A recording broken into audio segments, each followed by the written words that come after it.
We need to talk about the pandemic. No, not that one, not the coughy sneezy one, not the one that has a vaccine, not the one that we will inevitably be out of soon and poses no real risk to children.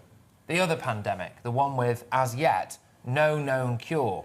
The one that's growing by the day, the one that throughout history has robbed more children of fathers and mothers and more mothers and fathers of their children than anything before it. The one that Chris Whitty is yet to do a little slideshow about. I'm talking about the mental health pandemic. Now, here at GBNews, we've managed to get hold of some of the latest figures, and they make grim reading. But I'm going to give you them in a second, because I want to make one point almost immediately here. Chris Whitty, Boris Johnson, Jonathan Van Tam, Patrick Vallance, Sage, frankly, the government, they were all pushing for rules and regulations that, by definition, will have had a massive impact on people's mental health, especially, as it turned out, young people. Now, if they think that they can declare mission accomplished when the case numbers drop and that we all just move on, then they've got another thing coming. The consequences of their decisions will last forever in some people's heads, and it needs to last forever in theirs. Data analysis by mental health charity Mind reveals that more people have experienced a mental health crisis during the pandemic than ever previously recorded. But these figures only show up to July 2020, so we've got another year and a bit of this data to hit us yet. So if you think that these numbers are bad now, goodness knows what the current reality is like. There's been a 15% rise in children's mental health service referrals from March until July 2020. There were 2,276 more urgent and emergency referrals made in July 2020 alone compared to July 2019. A 19% increase in people detained for mental health treatment as well, who were admitted to acute beds. And there's been a huge spike in calls made to Mind's helpline. For a bit of context as well, every single day in the UK, 12 men take their own lives. Now, let's dig a little bit deeper into this.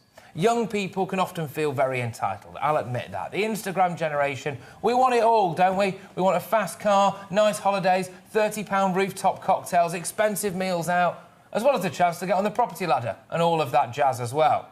How often did we hear self-entitled little brats telling old Brexiteers that it didn't matter because they'd be dead soon and we'd rejoin the European Union? But it's not those people that I'm talking about now.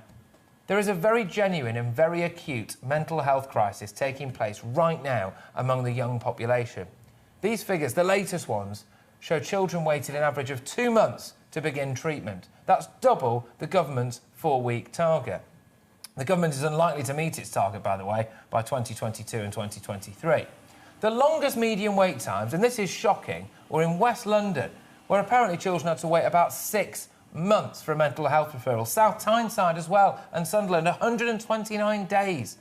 In the last year, there's been a 35% increase in child mental health referrals. Among students, suicides have risen by 20 people a year since 2017, and the latest numbers show that 174 students killed themselves. 121 of those, by the way, were men. Now, the government pledged around £12 billion in mental health funding, and the problem is, it's not really clear where that's going. Look, we've spent a lot of time focusing on an illness that has its biggest impact on the elderly, and rightly so, absolutely rightly so. But we're coming out of that now, and in its place is another pandemic that disproportionately affects the young. We could end up with a lost generation. The brain affects everything, and the young are the future of this nation. So it goes without saying that we need to make sure that youth mental health is in a good place.